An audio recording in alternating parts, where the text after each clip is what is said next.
Почитувани гледачи, добра вечер. Ова е анализата на 24 вести, емисија која е посветена на она што се случува околу Државната изборна комисија, а инаку тоа се случувања кои произлегуваат од постизборниот процес. Како што е познато на јавноста, Државната изборна комисија денеска застана до последниот приговор на СДСМ за кој ќе се одлучува утре, а според последните информации, пред комисијата е расчистена онаа маса на луѓе која протестираше против тоа што, како што велат Државната изборна комисија, сака да ја одземе волјата на гласачите на ВМРО ДПМН. Но во тие протести се кажа многу работи. Се порача пораки кои се на доза, кои се на граница на говор на омраза. Се пратија пораки за ликвидации, за некакви расчистувања. Се спомна и нокта на долгите ножеви. Ова се само пораки кои произлегуваат од постизборието, кој исто така беше набиено со една националистичка кампања во која се вртеше околу таа така наречена федерализација и обвинувањата од страна на Никола Груевски дека Зоран Заев заедно со албанците сака да ја федерализира Македонија и тој во кампањата цело време го повикуваше македонскиот етнички кампус да го спречи тоа. Околу овие пораки, што значат тие за мултиетничка Македонија и за иднината на државата, вечерва ќе зборуваме со господата Славе Младенов, социолог, Джелал Назири, новинар, и Зоран Бојаровски, исто така новинар. Господа, добра вечер. Одиме веднаш со последните случувања. Господине Младеновски, нарацијата во овие избори се претвори во една националистичка кампања која одамна не е видена во македонското политичко милје. Значи, се повикуваше директно на мобилизација на еден етнос против друг. Тој етнос се плашеше со федерализација, се плашеше со отцепување од страна на албанците, така да и ова последното со Државната изборна комисија некако достигна кулминација. Ќе одиме тука точка по точка по оние пораки што значат, но можете ли вие да ни кажете социолошки како Македонија дојде до оваа состојба? Благодарам за поканата да бидам гостин во оваа дебата со мои пријатели. Благодарам за можноста тоа да го направиме на неколку дена по добиените резултати на овие парламентарни избори кои значат значителна пресвртница и истовремено сакам да ви го честитам 6-годишниот јубилеј, да продолжите да информирате јавноста и да ви расте довербата кај граѓаните. Во врска со вашите прашања можам да кажам следново. Овие пораки што ги слушавме во изминативе 20 дена во изборната кампања и во овие 3 дена по соопштувањето на резултатите, а јас ке се повикам и на периодот пред 2 години, станува сериозна ситуацијата од аспект на социолингвистичката реторика што се користи од страна на интелектуалци. Значи, пазете, многу е битно кој ги праќа пораките, кога ја испраќа пораката одредена личност со авторитет во општеството. Тоа не е обичен граѓанин кој не е познат пред јавноста во некоја анкета, како лично мислење. Работата е многу сериозна кога тоа го слушате од врвни политички лидери, од представници на државни институции или од граѓани што се етаблирани во македонското општество. Тоа значи дека тие со својот авторитет може да мобилизираат одредена значителна бројка на луѓе под одредена политичка агенда која ние гледаме во овие неколку дена. Според ова сега верам во дебатата ќе го посочиме, на секоја реченица која ќе се даде во јавноста од страна на една политичка личност во однос на незината радикалност, наредниот ден оди следна реченица која еден вид амортизирање. Тоа ми упатува на следново дека некој свесно го менаџира расположението во рамките на одреден кампус, овдека значи на една политичка партија или незиното членство, што укажува на состојба дека се калкулира со така нареченото расположение на тоа население. Што сакам да кажам?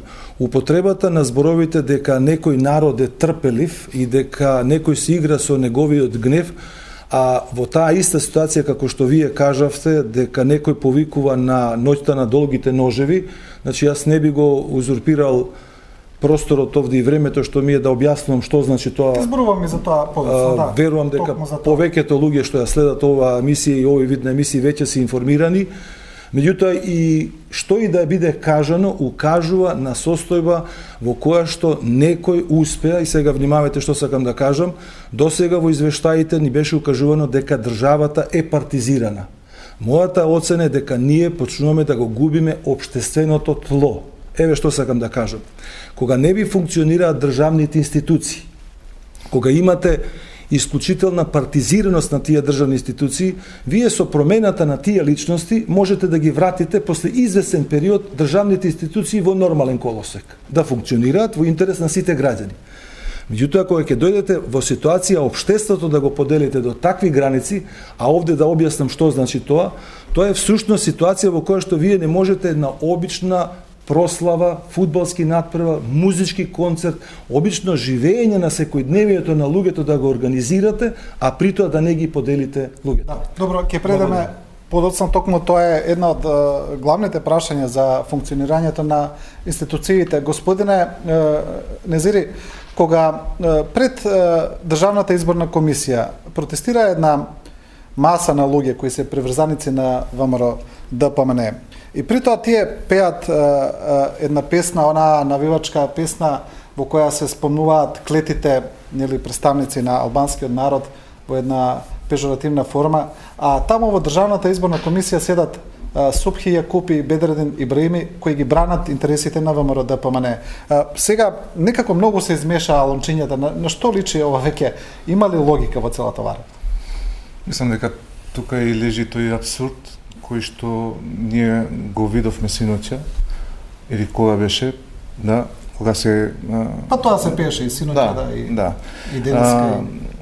Беше една парадоксална ситуација кога внатре во Државната изборна комисија имаше представници на ДУИ и на ДПА кои всушност ги одбија приговорите на БЕСА со тоа што оневозможија да се има прегласање во неколку изборни места, со тоа што фактички го бранеа пратеникот или пратеничкото место кој припаѓаше на ВМРО ДПМН, додека надвор од собранието имаше говори или извикувања на националистички слогани или пароли кои не се совпаѓаа со тоа што се случуваше внатре во изборната комисија. Целта на овие протести мислам дека беше да се изврши притисок кон Државната изборна комисија и тоа беше очекувано. Очекувано заради стравот што е присутен кај ВМРО ДПМН од можно прегласување на спорните избирачки места, можни нови резултати или заради тесниот број на гласови кои може да носат промена на резултатот, особено во изборната единица 6, така што еден пресврт во тие избирачки места би носело изедначување тотално на пратеничките мандати помеѓу ВМРО и СДСМ, со тоа што во тој случај не ќе биде ниту една партија нема да се повика на тој легитимитет да го добие тој мандат за да ги почне преговорите за состав на новата влада. И зошто е сега стравот на ВМРО од прегласување во одредени спорни избирачки места, тоа е малку, тоа треба да се изанализира заради фактот што не е прв пат измени на конечните резултати или прелиминарните резултати да има на зелената маса. Се случувало и 2002 година, се случувало 2006 година, ако памтите, прегласувањето во изборната единица во Шеската во Тетовско, кога на ДУИ беше одземен еден пратенички мандат и беше доделен на ВМРО. Значи, овие избори мора да бидат регуларни до крај. Веќе легендарните прегласувања во Да. општината Центар, третиот Заради круг. тоа секој вид сомнеш што може да се појави од било која политичка партија, заради интересот на граѓаните и државата, мора да биде прегласувано за да не има оспорување или одбивање на резултатите на овие избори. Значи, овие избори беа замислени да бидат излез од политичката криза. Излез од политичката криза значи кредибилни резултати кои ќе бидат прифатливи за сите.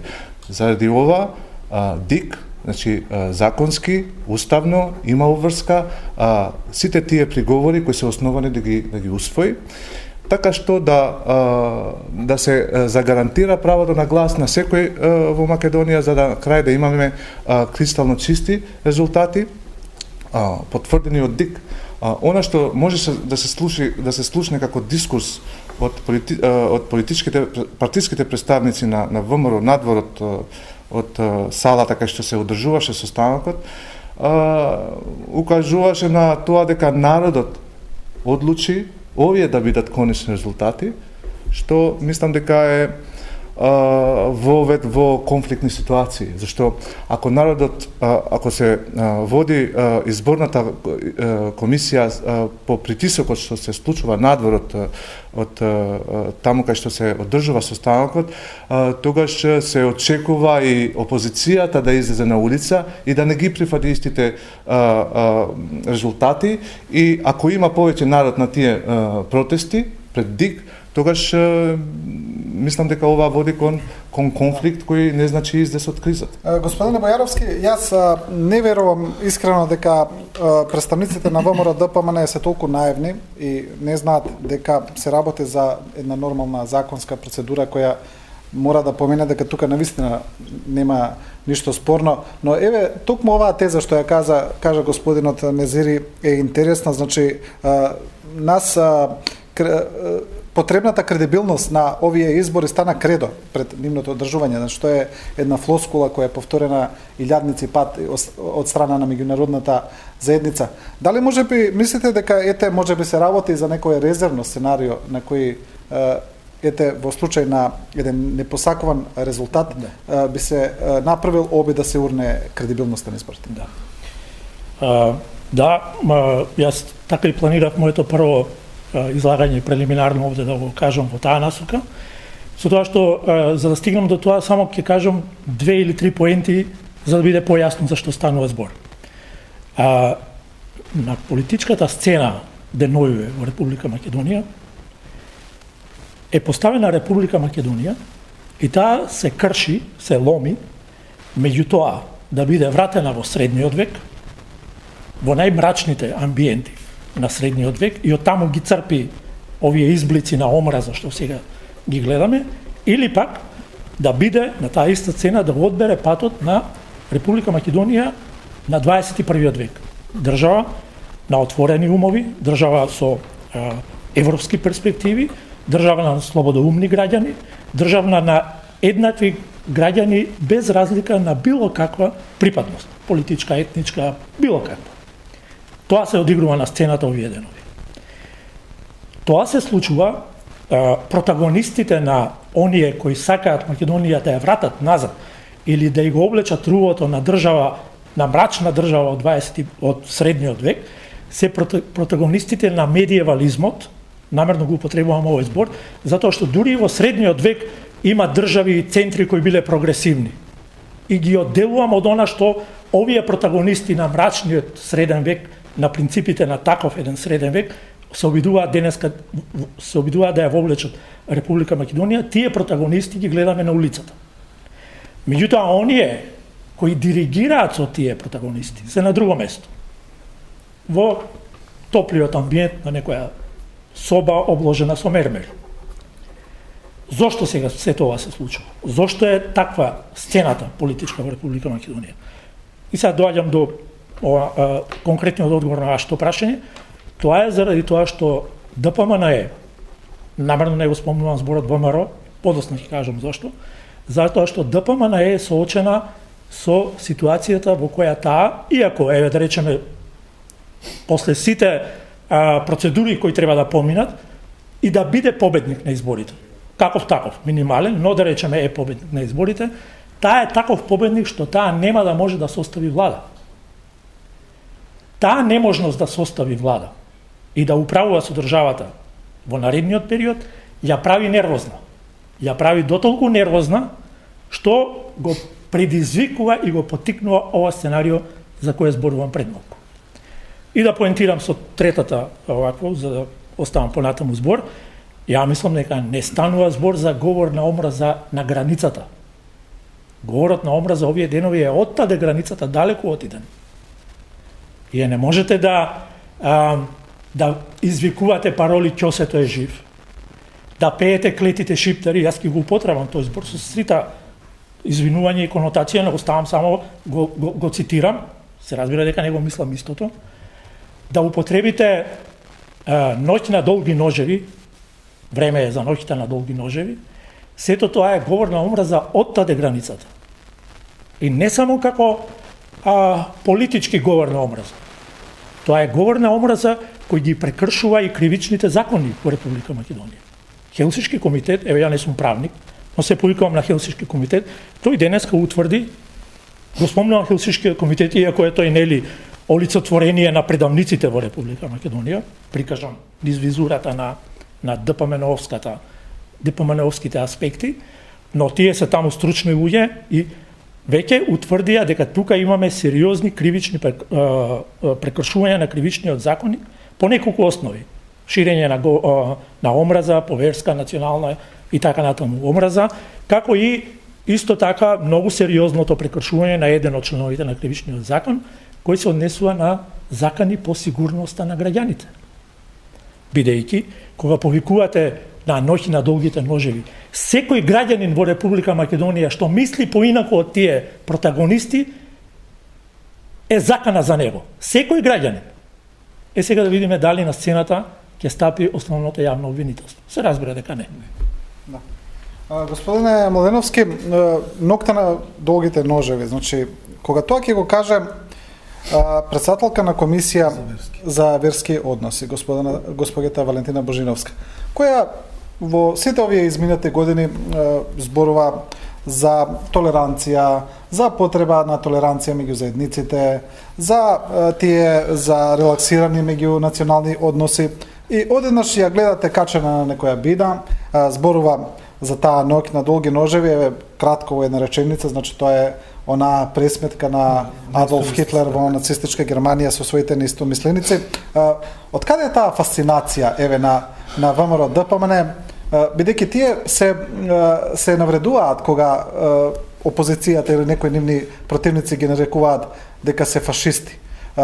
Но ете, господјата Божиновска се качи на сцена и го кажа тоа јавно. Од каде е таа нивна фасцинација со таа фашистичка идеологија, со пресметка со неистомислениците, како што повикаа, за конечна пресметка? Значи сите тие една терминологија која се поврзува со тоа. При одговорот на ова прашање ќе се повикам на зборовите на господин Бојаровски дека оваа реторика е израз на средниот век. Веројатно ќе се согласам со неговиот став, јас бев по-либерален во тој поглед, мислев да речам ова е последниот излив на 19-тиот век, меѓутоа откако го слушнав многу повеќе ми личи дека е ова навистина среден век во однос на реториката, и сега ќе се обидам да ги објаснам во однос на употребата на зборовите. Во психологијата, јас сум по образование социолог, меѓутоа од она знаење што го имате во психологијата е карактеристично така наречениот грегарен мотив или мотив наречен стадо. Таа дефиниција за луѓето што се поистоветуваат со една боја, со една реторика е карактеристична за фудбалските тимови, односно фудбалските навивачки групи. Меѓутоа таа завршува тамо. Таа влегува на трибините, трае 90 минути и завршува. После тоа луѓето и натаму се доктори, новинари, работници, шивачи. Ние овде имаме сега друга реторика која е сосема спротивна од ова што го знаеме, да го кажеме, во делот на еден колективитет. Ние овде имаме прво, лидерот на таа политичка партија го испраќа лицето наречено Андон, дека ќе се пресмета со лицето од другата политичка партија под предпоставка да бил жив.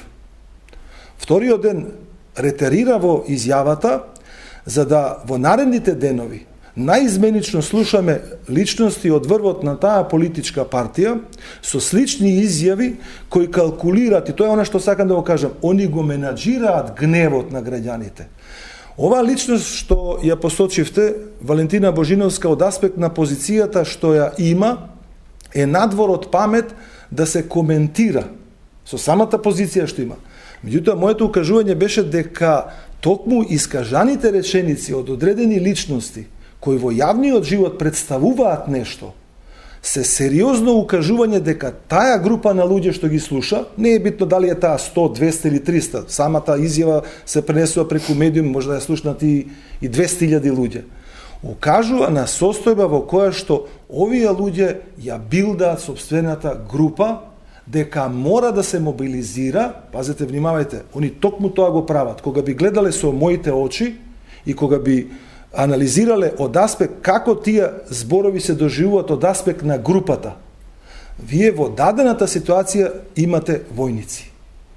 Значи, исто наредбата кога е дадена во 34-та година да се убијат неистомислениците, а мене тоа не ме изненадува, затоа што веќе не само оние снимки што беа пуштени од телефонските разговори, туку веќе и отворено во кампањата се користеа изрази од типот на сотрење на политички противници и така натаму, укажува дека таа реторика всушност е строго намената за нивното членство, за таа група на луѓе, под предпоставка, ако дојде во ситуација да се доведе, како што сега беше забележано, дека при најголем број на пратенички мандати ќе дојдат да формираат влада. Господин Младеновски, сакам да ја прашам.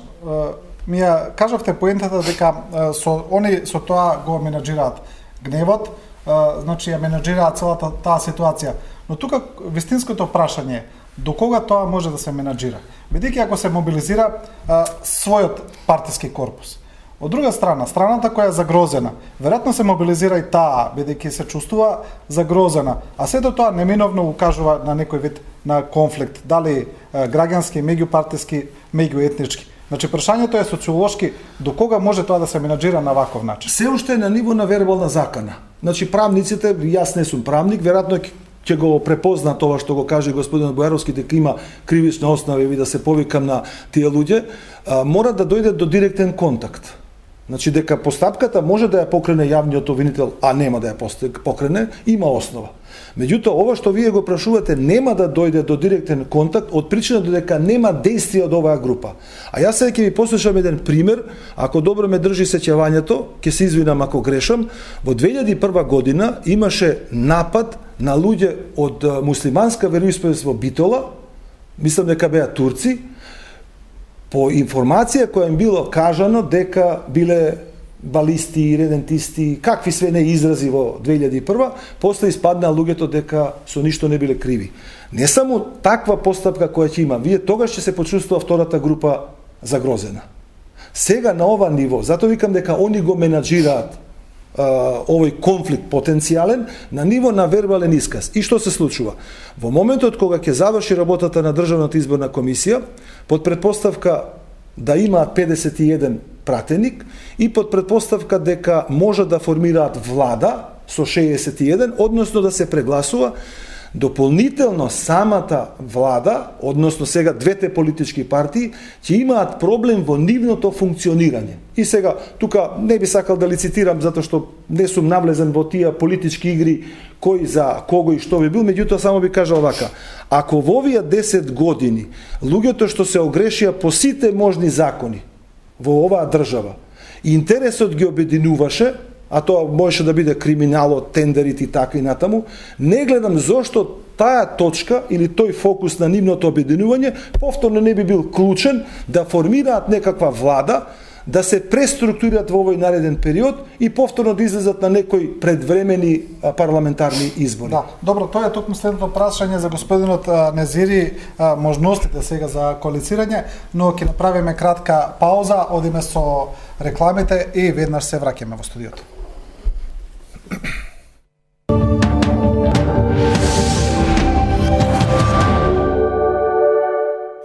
Времето за себе по долг и напорен ден е безценето.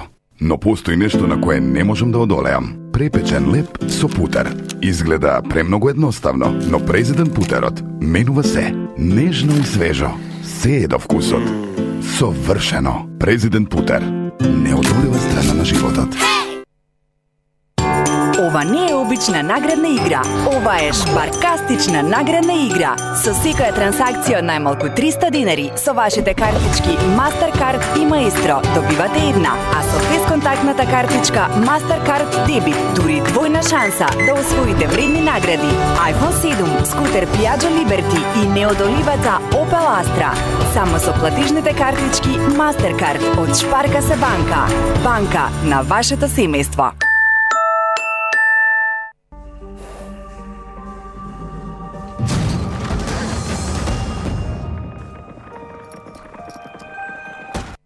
Ексклузивно во Хронометар.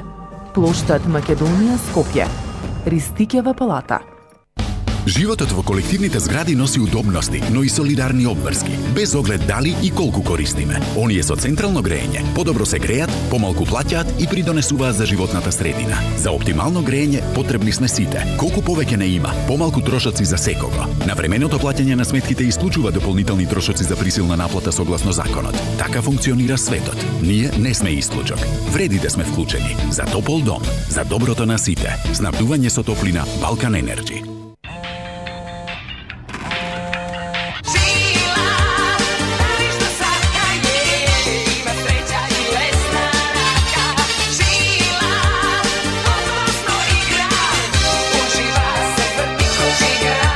Твој избор, твоја слобода. Аплицирајте за ризиковиолетовиот потрошувачки кредит и искористете понудата со најниска каматна стапка од 6%, фиксна за првите 2 години, без трошоци за одобрување. Понудата трае до 31 декември.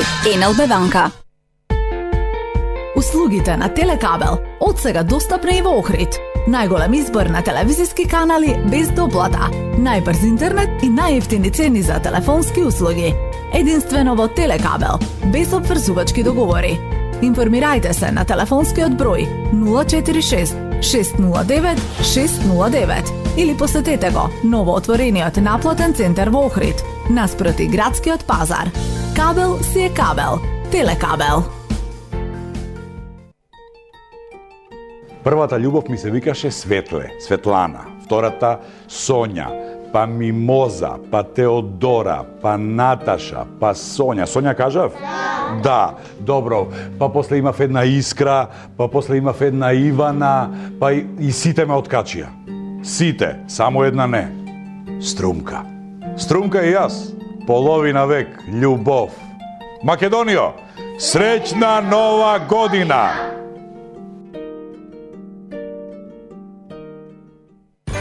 Во овој магичен период од годината надополнете ја празничната атмосфера со вкусовите кои го зближуваат семејството. Среќни празници со љубов од Алпско млеко. За прв пат на Охридската ривиера ексклузивни цени со 25% попуст, почнувајќи од 1250 евра на рати. Можност за купување преку стамбен кредит од Комерцијална банка АД Скопје со рок на отплата до 30 години. Каматна стапка од 2,9 годишна фиксна за првите 3 години и 6,85% годишна променлива за останатиот период на отплата, без надомест за одобрување на кредит и без трошоци за процена на вредност на хипотека.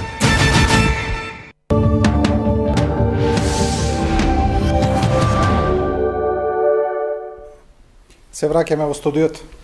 Господине Незири, сега наголемо се лицитира овие денови за идната можна коалиција кој ќе состави влада. Сепак ВМРО ДПМН има засега освоено повеќе гласови според првичните резултати од Државната изборна комисија, има и повеќе мандати, па така и лесно е да се пресмета дека доколку остане оваа состојба 51 мандат на ВМРО ДПМН и 10 на ДУИ, дека истите партнери можат повторно да состават влада. Но какви се изгледите за тоа? Како вас ви личи со оглед на токму ова што го зборувавме, како помина предизборната кампања за онаа националистичка реторика која ја употреби Груевски во кампањата, па еве и сега ова што се случува?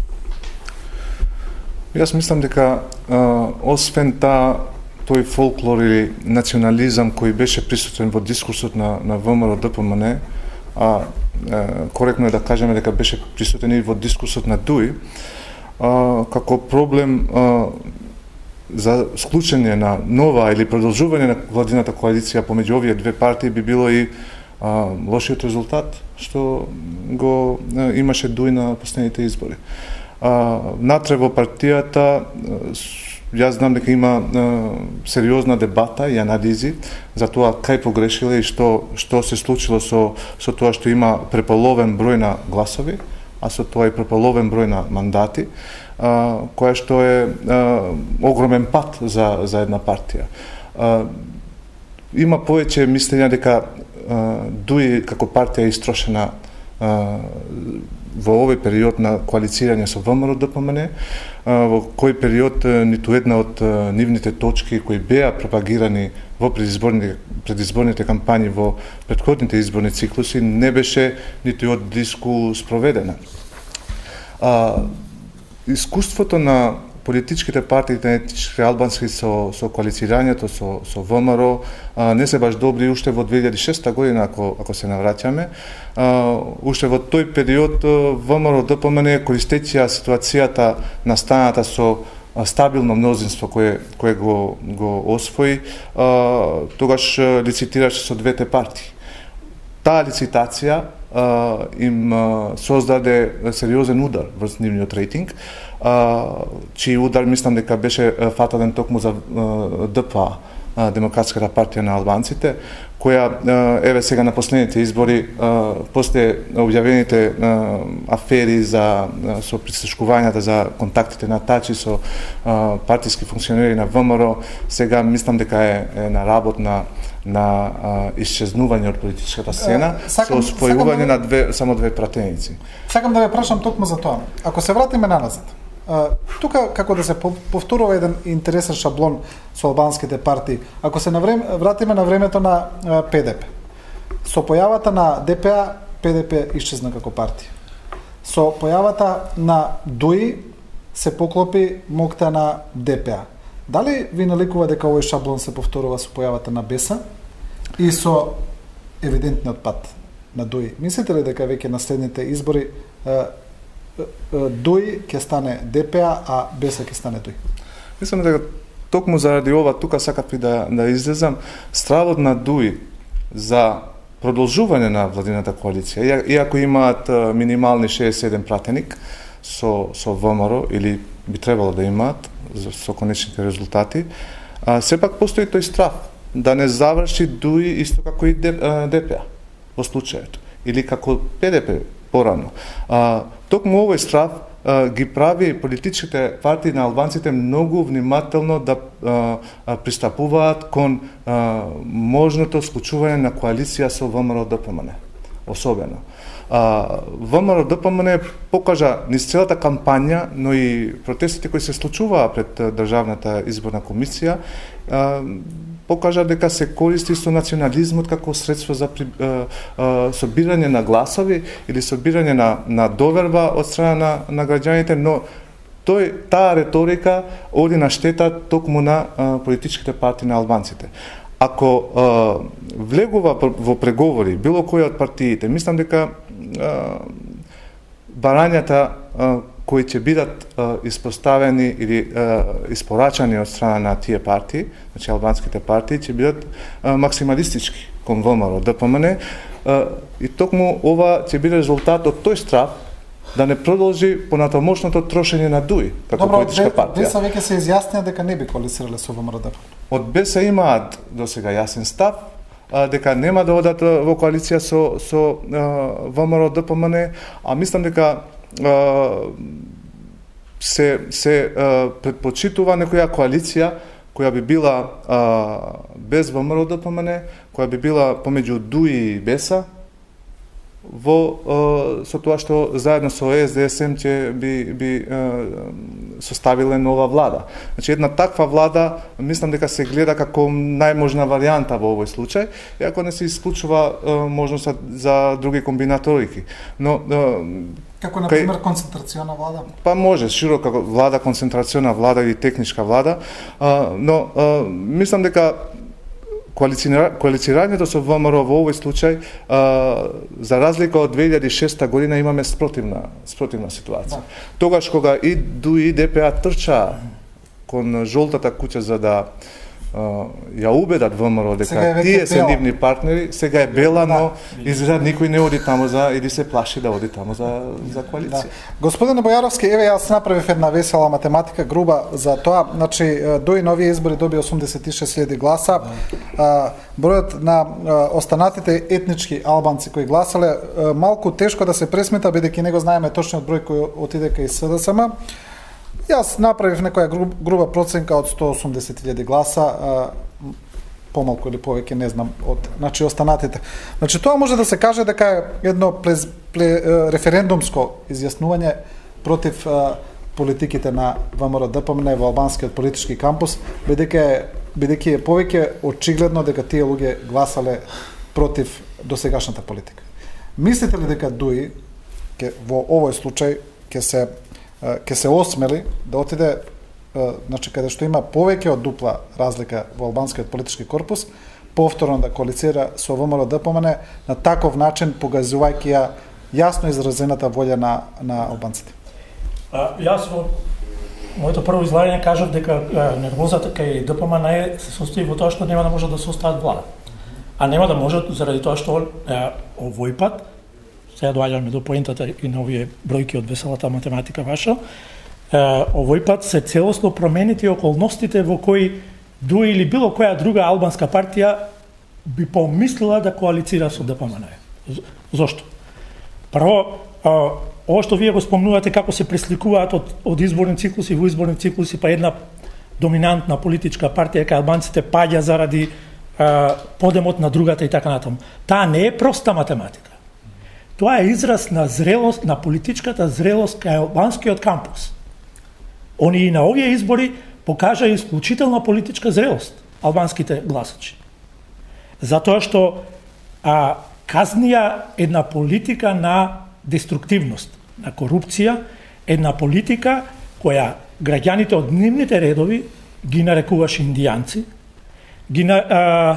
ќе ве подсетам на еден разговор снимен од телефонските прислушкувани разговори, кај што, ќе бидам предпазлив и ќе речам еден глас кој личи на гласот на поранешната министерка за полиција, вели, слушај, во разговор со Протугер, слушај, ако станува збор за пресметка, ние за еден час ќе ги средиме нив, не е тоа проблем.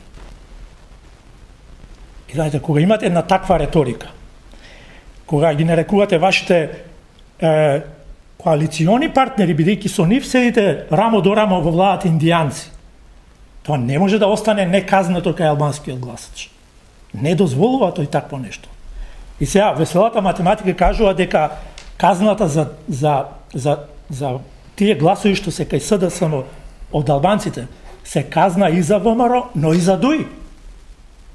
Затоа што ДУИ мудро молчеа и се правеа наивни и изиграваа некаква спрега и рамнотежа кога се појавија бомбите и пржинските преговори, не излегуваа од влада, изиграваа некакви стабилна полуга во владата, само од причини што едноставно се уште постојаа некакви, или можеби постојат и некакви други скриени агенди што не ги знаеме ние, но се обидуваа да балансираат и се уште постоја на некој начин влијанијата на тендерите и на тој тип на тендерски интереси. Сега амбиентот таму е целосно сменет. Албанските гласачи ја казнија таа политика. Да, таму има уште подрастична разлика. Вие ги спомнавте гласовите кај СДСМ, еве гласовите кај ДПА, која по дефолт сепак е опозицијска партија без разлика како се однесуваат. Само гласовите на Алијансата за албанците на господинот Села и на Беса се повеќе од гласовите на ДУИ. Така е. Значи, таму е една драстична разлика. Тоа е следната поента. Значи, имате кај албанскиот гласач, зашто зборувам дека имаме ситуација во која тие демонстрираат политичка зрелост и еманципираност и висока политичка култура. Тие дозволија да казнија стабилни политички структури од албанската провиненција и дозволија на нови политички сили да стапат на сцената, што не е случај кај македонскиот блок.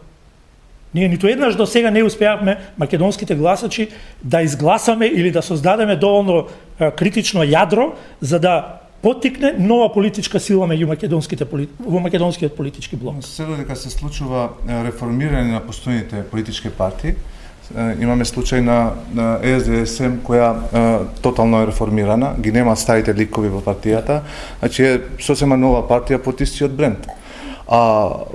Тоа не е случај кај партиите на етничките албанци кои се затворени за можни промени.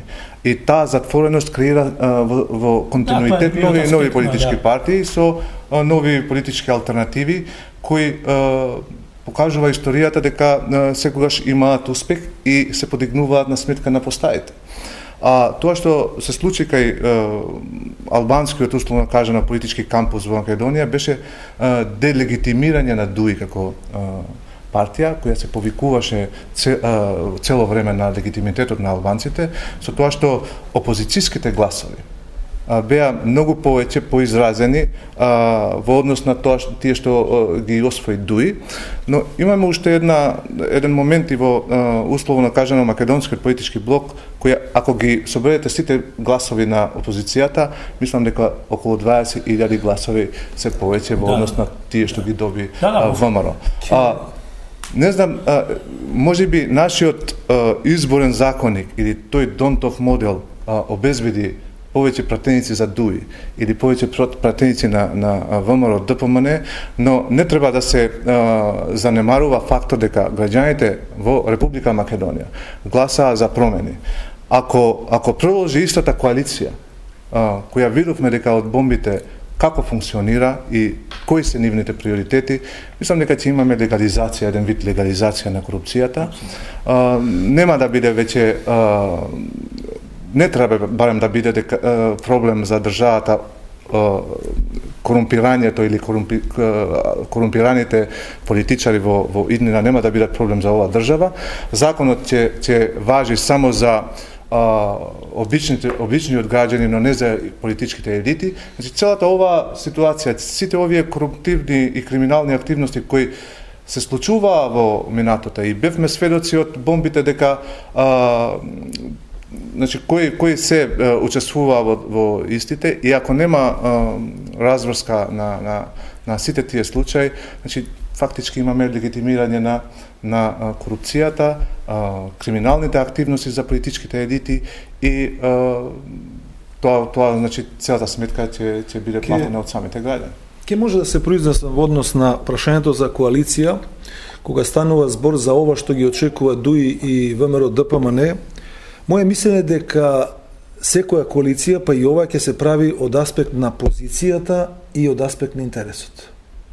Позицијата на двете политички партии е различна во однос на досегашниот период, каде што со 63 пратеника вие можете било кој друг политички партнер да го земете и сетете се на договорот што беше постигнат, а јавноста никогаш не беше запознаена, дека коалицијата ќе се прави на ниво на политички партии што освоиле најголем број на гласови, внимавајте, во македонскиот дел и во албанскиот. Ова е многу битно да се дефинира сегашната позиција од следниот аспект. Сега веќе позицијата на ДУИ не е иста како во 2008 година. Тогаш ВМРО, мислам, на тие избори имаше 63 пратеника, а ДУИ го победи ДПА со бројот на мандати. 153.000 беше на изборите од 2014, мислеше, и сега се 85. Позициите се сега различни и на двете партии. И ВМРО не е толку силна, внимавајте сега што сакам да кажам, а во мојата перцепција и она што го гледам, ДУИ има подобра позиција. Зашто без ДУИ ВМРО нема влада. Прашањето е сега, значи јас не би лицитирал дали некој ќе воспостави... ДУИ дефинитивно се наметнува сепак како фактор, повторно. Апсолутно. Дури и кога СДСМ би правила влада, под услов да останат овие бројки, ДУИ повторно има позиција да влезе во таа влада. Тоа е друго дали ќе биде земена или нема да биде земена. Значи таа позиција е првата точка во која се влегува во преговори. од каква позиција влегуваат. А втората е интересот. Она што сега овдека ние го дебатираме, а јавноста го говори, всушност е кој е корпусот на барања што вие ќе го испорачате пред коалициониот партнер, независно кој е, а овдека го гледаме сега и ВМРО, ДПМН и ДУИ, затоа што тоа што ќе биде побарано од едната партија не значи дека нема да биде побарано и од другата. Прашање е на интерес што ќе најдат. Ако тие се соочат со ситуација дека неформирањето на влада и одењето на нови избори со можност да ги загубат со уште поголема разлика, а тогаш тоа подразбира загубени избори и правна разврска, тогаш ќе се соочат со ситуацијата дека ќе се процесуират постапките во суд. И тогаш обединителен фактор нивни ќе биде заштита не како победници на изборот па да формираат влада, туку што и да испорачаат од аспект на интересот дека нема да бидат процесуирани во правна постапка, ќе ги одреди да ја одржуваат таа влада. Сега овде нешто друго ќе кажам.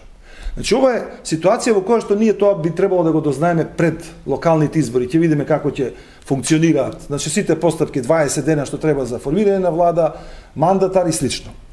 Меѓутоа, сега е различна позицијата на граѓаните, внимавајте, на граѓаните. Не велам албанци, македонци, турци и другите националности, на граѓаните што 25 години ја практицира демократијата на начин како што ја разбира. Значи, ние како социолози често укажувавме дека има сериозна разлика меѓу поданичка демократија и представителна демократија. Во поданичката демократија вие зато ги доживувате луѓето како бројка 800 во едно село, па ќе им наредите и тие ќе излезат. И ние бевме сведоци во изминатиот период, тоа не се случувало само кај албанците, се случувало и кај ромите. Во помал број можеби или во помал број на села се случувало и кај македонците.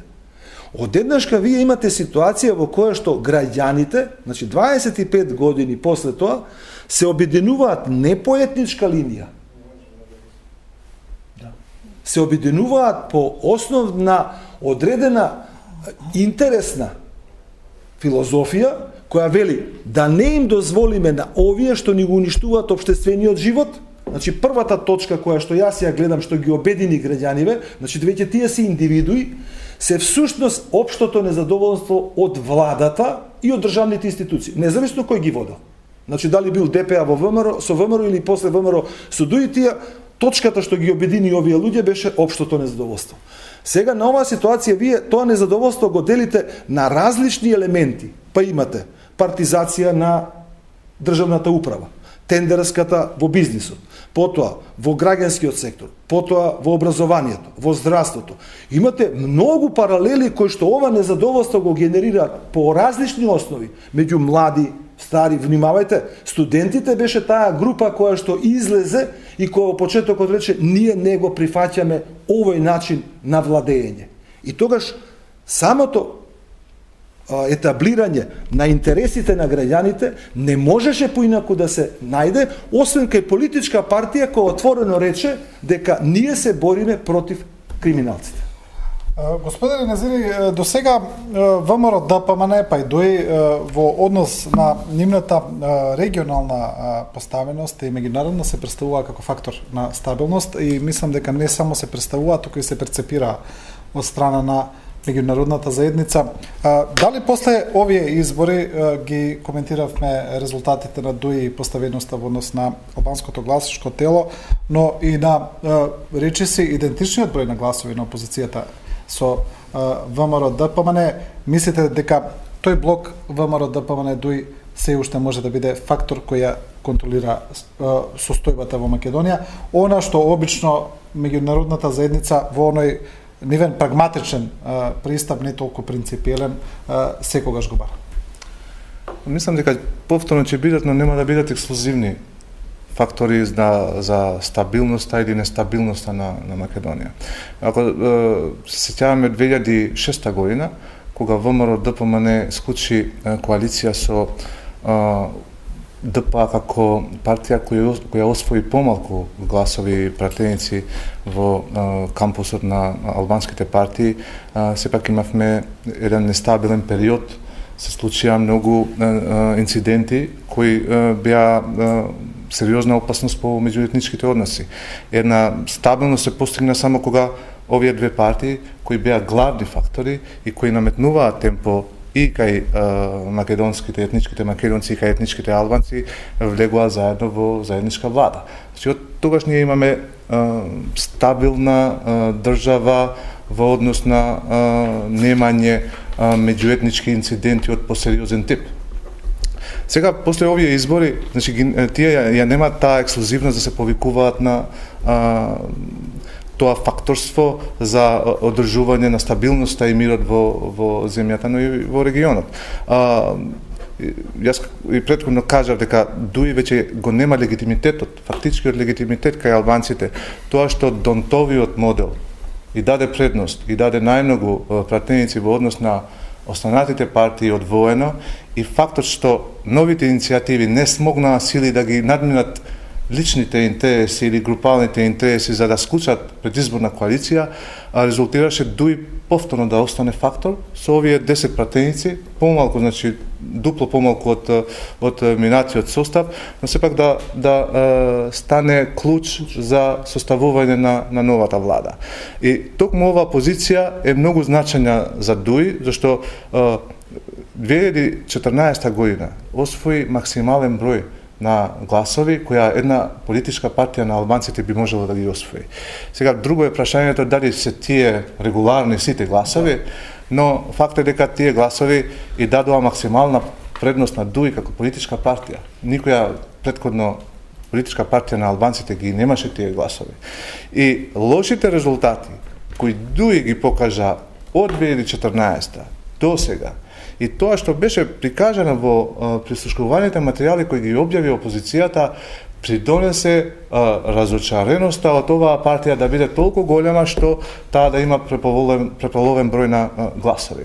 И фактот дека повеќето од гласовите на Дуи отидоа на салдото на СДСМ. Значи, многу гласови на Дуи сега се веќе гласачи на СДСМ.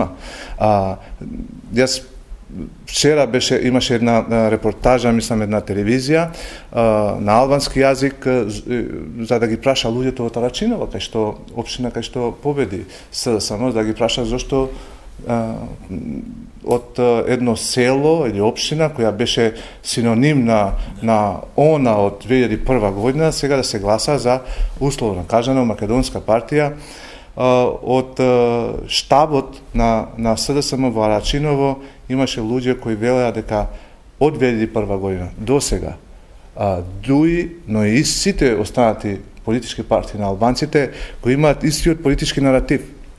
Значи, истите прашања ги повторуваат на секои избори. Истиот наратив, значи, се повторува цело време, а ништо од тие точки, ветените точки од предизборните кампањи ги немаат исполнето. Или многу малку. При тоа, фокусирајќи на само етничките точки, политичките партии на албанците заборавија на практичните проблеми на граѓаните. Зашто сепак тие практични проблеми, социјални, економски и не знам што, инфраструктурни, се заеднички за сите граѓани. И еден од луѓето што биле ангажирани во тој штаб на СДСМ од Арачиново, или собственикот на куќата, кај што беше одстапен за локалот за штаб на СДСМ, рече дека тој бил вратен од Швајцарија со вербата дека после 2001 или со влегувањето на Дуи во политиката, нешто ќе се смени кон подобро за албанците. И затоа тој одлучил своите спечалени 200.000 франци да ги инвестира тук. А луѓето во институциите на Дуи му ветиле дека ќе му дадат земјиште. Значи, тој се чувствува измамен. Другите рекоа дека од 2001 година до сега ниту една цевка не е инсталирана во таа општина. Немаат ниту водовод, немаат вода за пиење. Еден канал кој јас не сум бил таму да го видам, тој канал е проблем од 2001 година па наваму. Значи еден канал не бил среден, а нон-стоп бил ветен дека тој канал ќе се среди. Значи имаме тотално заборавање на практичните потреби на албанскиот граѓанин во Република Македонија, така што понудата на СДС во овој случај беше многу поатрактивна од тој наратив на политичките партии на албанците кои се влече од не само од 2001 година, од осамостојувањето на државата па се до ден денеска. Значи имаме еден досадна линија на тие прашања кои се ветуваат при секои избори, така што практичните или малите каузи, условно кажано, на граѓанинот беа заборавени, а тука мислам дека ги поентираше и самата СДС. Господин Бојаровски, еве за крај едно прашање кое е неизбежно, мислам, во сите дебати, тоа се тие така наречени реформи, значи ми се чини дека уште една флоскула која ја слушаме цело време. Еве и во првите реакции на меѓународната заедница на Европската комисија во која се честиташе не конкретно на една партија, туку како кажа на победниците на изборите ги повикаа што побрзо да се формира влада. Тие исто кажа после формирањето на влада веднаш да се почне со реформите, со оние реформи во судството кои се најпотребни и така натаму. Но еве доколку влада повторно формираат ВМРО, ДПМН и ДУИ. Партиите кои се според истите тие европски извештаи се главни виновници затоа што нема реформи. Имаме ли една парадоксална ситуација кога се очекува сега од истата гарнитура да ги спроведе истите реформи? Апсолутно е тоа парадоксална ситуација и не само што е парадоксална, таа е невозможна. Во екот и во кулминацијата на политичката криза што се случи и со почетокот на изборната кампања кај нас, се совпадна и објавувањето на најновите извештаи на Европската комисија. Таму има една за прв пат покрај целиот внимателен дипломатски говор што го користат европските политичари кога упатуваат тој тип на сугестии кои ние или македонските политичари треба да ги препознаат, овој пат имаме еден збор многу јасен и многу прецизен. Во Македонија имаме заробена држава. Заробена држава. По-силен показател и оценка за тоа што е денеска Република Македонија досега не сме добили. Таа заробена држава е направена во период кога во земјата владееа ДПМН и ДУИ. И сега како може да очекуваме дека тие две партии ќе почнат да спроведуваат реформи кои се многу прецизно и едноставно напишани во документот на Прибе. Било која политичка партија која требаше ќе настапи на овие избори, требаше само да го земе документот на Прибе и да рече еве мојата политичка програма. Таа им беше напишана. Е сега невозможно е да очекувате дека тие што ја направија кризата и што ја заробија државата ќе прават реформи за да ја ослободат. Парадоксално, невозможно, не парадоксално. Едноставно, апсолутно немам доверба дека такво нешто може да се случи доколку овие две политички партии направат коалиција и влада. Што е апсолутно исто така невозможно, затоа што во ДУИ таму сега ќе треба и има, сигурен сум дека веќе има сериозни преиспитувања и дебати внатре во партијата, дури ја мислам и дека ако се осмели Али Ахмети да се согласи да прави влада, мислам дека неколкумина негови пратеници веднаш ќе ја напуштат партијата. Односно пратеничката група. Да, само една ве молам. Да, само една. Ова што сакам да укажам до граѓаните на Република Македонија и како социолог и како родител е да внимаваат како политичките партии пред се ВМРО ДПМН го менаџира расположението меѓу етничките заедници и меѓу политичките противници. Значи, колку повеќе ќе чувствуваат дека ја губат позицијата и колку повеќе ќе им бидат испорачани интереси што тие не ќе може да ги исполнат во рамките на правењето на некаква коалициона влада, состојбата во општеството ќе се влошува. Да. Господин Младиновски, Незири Бојаровски, ви благодарам за учеството. Почитувани гледачи, ова беше уште една емисија, уште една анализа посветена на сите оние немили настани кои се случуваат. Постизборно, ви останете со програмата на 24 вести, следува информативниот блок.